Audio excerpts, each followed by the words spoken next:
তো hello guys, কেমন আছে? আশা করি ভালো আছে। আর তোমাদেরকে সকালে খুব ভোরবেলা গুড মর্নিং জানাই তোমাদেরকে। আর খুব ভালো আছে, সুস্থ আছে। আর আজকে চলে আসলো অনেক আজকে ভোরবেলা উঠেছি, রান্নাটা আমি ভোরবেলা করে নিতে চাইছিলাম, তা হলো না। তো ছোটো ছেলের এত অসুবিধা হচ্ছিল, তো ও না মানে ওর শরীর খারাপ ছিল, 2-3 দিন শরীর পায়খানা বমি হচ্ছিল। তা আমি পায়খানা বমি হসপিটালে নিয়ে গেছি। হসপিটালে নিয়ে গিয়ে ডাক্তার দেখিয়ে ঠিকঠাক হয়েছে, বমিটা তো কমে গেছিলো, পায়খানাটা হচ্ছিলো। এবার পায়খানা ওষুধ খাইয়েছি, ব্যাস। এবার 2-3 দিন পায়খানা করিনি। ও না একটু হার্টের সমস্যা আছে আমার ছোটো ছেলে, তা ওকে আমি ওই 2-3 দিন পায়খানা করি না। আমি নিজেই টেনশানে পড়ে গেছি যে পায়খানা করছে না পায়খানা। আর রাত্রিবেলা না একদম ঘুমাতে পারছে না, জানো তো। তো আমি ভাবলাম তোমার দাদাভাইকে বললাম যে একটা ওষুধ আছে, পায়খানা করার ওষুধ আছে, এটা তাও এটা দাও। তো ওকে খাইয়ে দেওয়ার পরে না ওকে, তারপর রাত 4টে বাজে, 4:30 বাজে। তা 4:30 বাজে, তো ওকে খাওয়ানোর পরে তারপর সেই ছেলে তো সেই শুরু হয়ে গেছে পায়খানা করার জন্য, কান্নাকাটি করছে।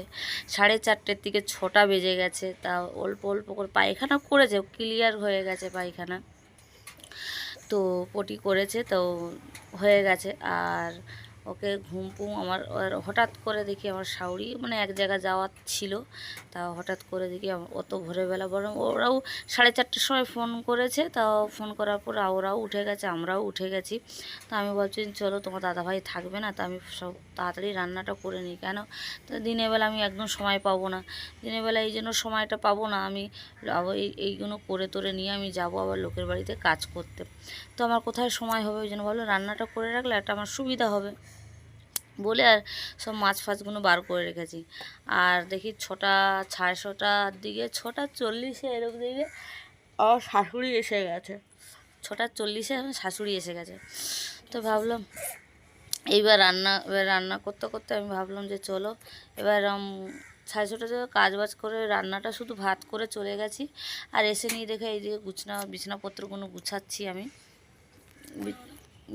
বিছানাপত্রগুলো গুছাচ্ছি আমি। আগে বিছানাপত্রগুলো গুছিয়ে নেই, কোনো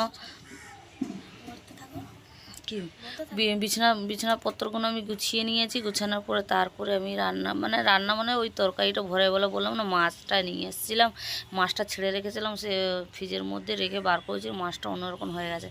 তারপরে আমি ভাবলাম চারোদিকে এবার গুছিয়ে টুছিয়ে ঘরদোরগুলো গুছিয়ে নিয়ে তারপর শুধু তরকারি রান্না করব, তো তাই ভাবলাম তো চলি আজকে অনেক।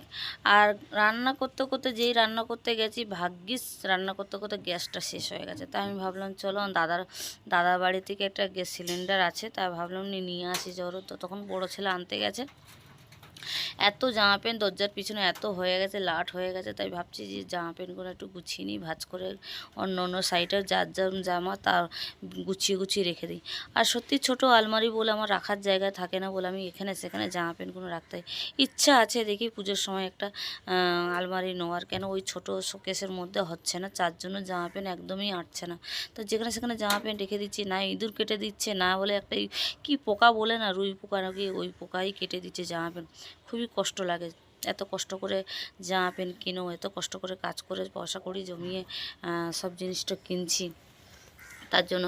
তো চলো আমার এদিকে গুছানো হয়ে গেছে। আর দেখো বড় ছেলে আমার সিলিন্ডার নিয়ে চলে এসছে, তাই কিছুক্ষণ ওই তরকারিটা রান্না করব। আর ছোটো ছেলের খিচুড়ি করতে বাকি ছিল, তাই ওই খিচুড়িটা করব। তাই ওই দেখো নিয়ে চলে এসছে সিলিন্ডার। আর বাবা কত বড় ভারী, একাই চাগাচ্ছে। তো যাক, আমার বড় ছেলে বড় হয়ে গেছে, আর কি বলবো। তো আর 2 দিন পরে আর সব কিছুতে আমাকে যে কোনো কাজের জন্য ওকেই হেল্প করতো। তো আগে সব কিছু জোগাড় করে রেখে দিয়েছিলাম। তারপরে দেখো সেই মাছটা ভেজে উঠেছি, আর মানে এটা শেষ হয়ে গেছে, গ্যাসটা শেষ হয়ে গেছে। তা পাশে আমার দাদা বাড়ি আছে, ওখান থেকে গিয়ে গ্যাসটা নিয়ে আসলো, নিয়ে আসার পরে রান্নাবান্না করছি। আর আমাদেরকে রান্নাও হচ্ছে। আর সব খাটের তলায় এত বলছি না, আমার শাশুড়ি এসছে, তো একটা খুদ চাল বেরিয়েছে, তো ওই চালটা নিয়ে যাবে। তো আমি যে আগে থেকেই তো ভাবি রান্নাবান্না করে নিয়ে এসছে। আর আমার বড় ছেলে কিছু বলেছিল, তাই আমি বড়ো ছেলেকে বকছি। আর বৌমা বলছে কি, ও মাসি এই নাইটিটা কবে কিনেছো? তা আমি বলছি হ্যাঁ, নাইটিটা আমি কিনেছি, পুজোর সময় আমার নাইটি একদমই নেই। তো চলো তোমাদেরকে দেখাই। আর রান্না করতে করতে সব কাজ হয়েই যাচ্ছে আমার। এদিকে রান্না করছি, এদিকে পরিষ্কার করছি, এদিকে খাটের তলায় পরিষ্কার করছি, সব জায়গায় পরিষ্কার করছি। তো চলো, আমার বড় ছেলে কিছু বলছিল, তাই আমি বড় ছেলেকে কিছু বলছিলাম। তো আর তো বললাম না, রান্না করতে করতে চলেও আসলাম, আর বললাম খাটের তলায় নিচে ফিচে সব পরিষ্কার করছিলাম, সব পরিষ্কার হয়েও গেছে। এদিকে তরকারিও আমি বসিয়ে দিয়ে এসেছি গ্যাসে। আর খাটের তলায় এত ময়লা, এত ময়লা, এত ময়লা, সেইগুলো পরিষ্কার করছে। আর আমি না করলে কেউ করবে না। আর ভাবছিলাম চালটা সরিয়ে দিয়েছি, তো চালটা মা নিয়ে যাবে, আমার শাশুড়ি নিয়ে যাবে। আর দেশের থেকে কিছু চাল তাল নিয়ে এসেছি আমি। তো বললাম যে চাল আমাদের নেই, ওই চালটা বার করেছিলাম, সেই চালটায় বিশাল খোদ বেরিয়েছে। তা খোঁজ বেরিয়েছে, তা শাশুড়িকে বললাম মা এখান থেকে চাল নিয়ে যাও। আর কিছু চাল মানে কন্ট্রোলে মানে রেশনের চাল দেয়, তা খুব ভালো ভালো চাল দেয়। তা আমি ভাবলাম যে ওই চালগুলো নিয়ে আসবে। তো রেশনের চাল দেয়নি, দেখি ঘরের চাল দিয়েছে। তো ঘরের চাল দিয়েছে, তো চালের মধ্যে না পোকা হয়ে গেছে। কোনো ব্যাপার না, তো একটু রোদ আসলে রৌদ্র দেখিয়ে নেবো। আর রান্না করার সময় যখন ভালো করে ধুয়ে ধুয়ে নিয়ে তারপর বসালে সব পোকা চলে যাবে। তো চলো, দেশের থেকে চাল নিয়ে এসে সেইগুলো বালতির মধ্যে গিয়ে ভরে নিচ্ছি আমি। আর আমি কাজের থেকে এসে সমস্ত কাজ করে নিচ্ছি আমি, কারণ লোকের বাড়িতেও কাজ করে এসেছি। তখন কটা বাজে? 11টা বাজে। আর তোমার দাদাভাই নেই, শুধু তরকারি রান্না করব, তাই ভাবলাম এইগুলো আজকে গুছিয়ে নিই, আচ্ছা সময় পেয়েছি।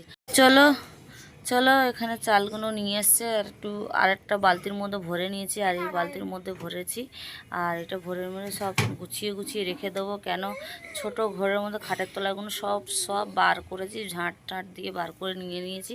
আর এই বস্তাটা দেখতে হচ্ছে, এই বস্তার মধ্যে খুঁত চালাচ্ছে, এই বস্তাটা নিয়ে যাবে। আর বাবা কি লোকরা কি ঠকিয়ে দিল রে বাবা। মানে 25-50 কেজি করে চাল কিনেছি, তাই একটা বস্তা ভালো ছিল, একটা বস্তা খারাপ ছিল। তো চলো, আমার সব কিছু হয়ে গেছে, কেমন লাগলো না লাগলো অবশ্যই